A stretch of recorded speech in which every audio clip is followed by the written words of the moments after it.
Okay, let's give you guys some practice. So find the seventh and eighth derivative of inverse tan of x evaluated at 0. Okay, so press pause and have a go.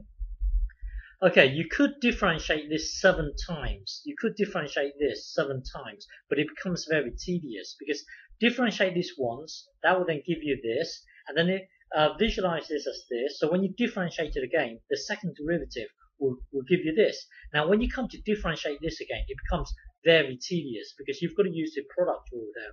Well, you could differentiate it 7 times, but it's very difficult. So turn this into a series. So turn it into a series and then differentiate the series. So zooming into this bit. So zooming into this bit.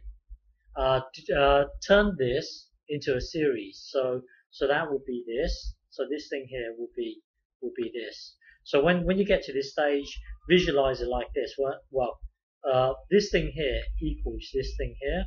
So now differentiate it 7 times. So when you differentiate this 7 times, this would be 0. Differentiate this 7 times, this would disappear. Differentiate it 7 times, it would disappear. If you differentiate this 7 times, differentiate it once, that will then give you 7x to the power 6 over 7, and then differentiate it again. That would be 7 times 6, x to the power 5 over 7. Differentiate it again, blah blah. Differentiate it 7 times. You will have 7 factorial over 7. So this here is a constant.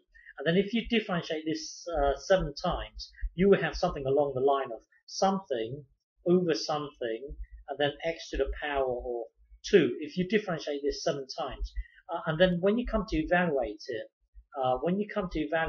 at 0, if you put 0 into this x, the whole thing here will disappear.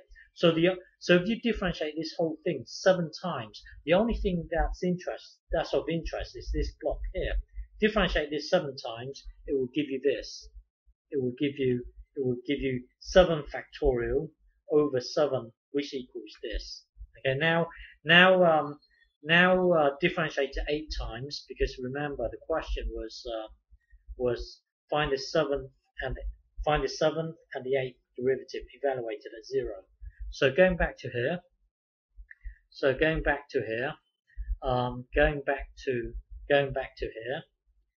if you differentiate this 8 times, all these will turn to 0. If you differentiate it 8 times, all these will turn to 0. Let's add another term here.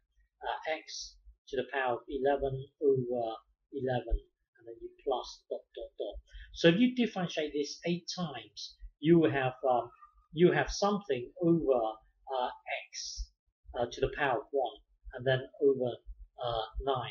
And then this block here, differentiate it 8 times, you will have something along the line of x, or 8 times, I think it's x, is it? Now let me think. Differentiate it 8 times, it will be x to the power of 3, and then over 7. And then when you come to evaluate it at differentiate it 8 times, when you come to evaluate it at 0, because when you differentiate this 8 times, you've still got an x in here. So when you put 0 into here, this term will be 0. You still got an x here. Put 0 into here, this thing here will be 0. You've got, well, the whole thing will be 0. Well, if you differentiate it 8 times. So the 8th derivative evaluated at 0 will be 0. Okay?